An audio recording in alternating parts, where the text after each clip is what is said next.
The world flickered.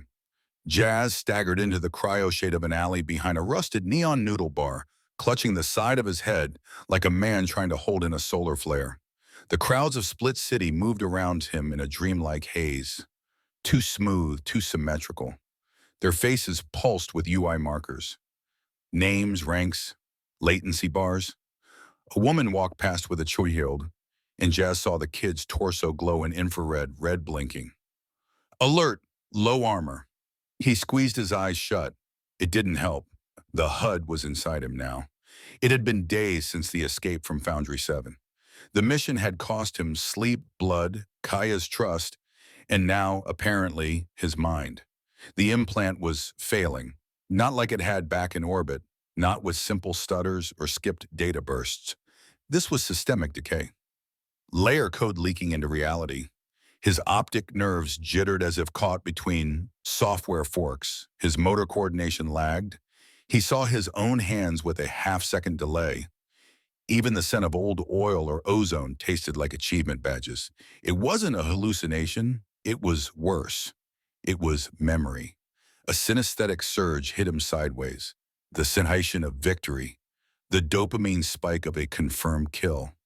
A jingle, jaunty, cheerful, echoed in his inner ear. But no shot had been fired. No drone launch, just a phantom echo. And then came the screams. A little girl, not more than 8. He didn't remember her face, not really, but her hair had shimmered like pixels. Her eyes flickered with the same blink-tick movement as the layer's NPCs. She'd waved, and he'd pulled the trigger. Because the mission called for it. Because it was a tutorial. Because he thought it was a game. He vomited into a rusted storm grate. The bile glitched only for a second as it hit the ground, rendering in a translucent shader before resolving into fluid. Jazz forced his breathing into a pattern. 4 seconds in, 7 hold, 8 out. His implant tried to overlay a meditation app interface. He snarled and punched the wall until the projection collapsed in static. He needed help.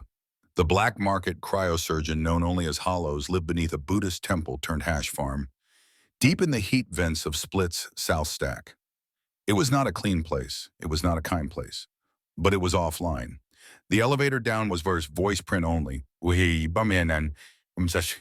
Jazz had to scream through a memory of his own name just to gain access. When he emerged into the lab, the stink of coolants and the faint hum of unsanctioned, supercooled logic gels surrounded him like a coffin. Hollow stood in the center of a room full of humming tanks, a woman with titanium lips and eyes the color of LCD sunsets. "You're late," she said. Jazz didn't answer. He collapsed onto the nearest surgical slab. "Your implant is degrading at a quantum lattice level," she muttered, parsing diagnostics as her hands moved over him with cold, mechanical precision. "This isn't just a burnout. It's crossover corruption. You've spent too long half-jacked into layer code that was never meant to be permanent." "I was trained to kill in a lie," Jazz muttered. "Yes, and now the lie wants to live in you." She didn't ask for permission. Jazz's vision went dark as the sedatives hit. For a few eternal minutes or hours, he drifted inside himself. And that's when it started. He was back in Dread Zone. Not a replay, not an archive. A real-time simulation of a past event, crossbred with memory, soaked in regret. His teenage self moved with the elastic energy of a born gamer, ducking and strafing through corridors that now stank of blood instead of banter. Each kill confirmed flashed with the face of someone real. A father shielding a child, a medic tending a wound. None of them held weapons. None of sponsors looked like combatants. Young Jazz laughed. Point streak 7, bonus activated. The present Jazz screamed, his HUD pulsed. Moral violation ignored.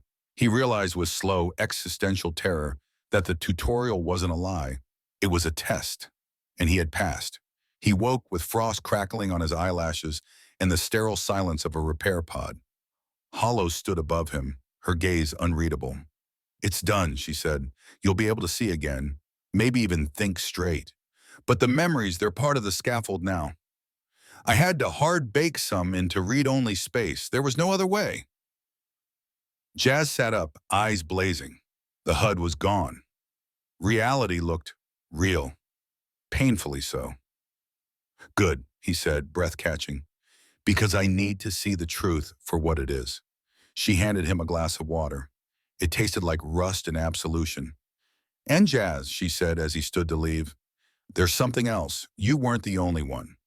This corruption pattern, it's spreading. There are others, kids, veterans, dreamers, all with implants, too tangled in the layer to distinguish game from war. His hands trembled, not from fear, but rage, cold and calculated. Then let's untangle it. That night, Jazz walked out into the city with fresh code running through his bones. He no longer blinked at shadows or flinched at glitched faces. His mind was his own, or at least what was left of it. He tapped his temple, triggered the last clean subroutine Hollows had embedded there.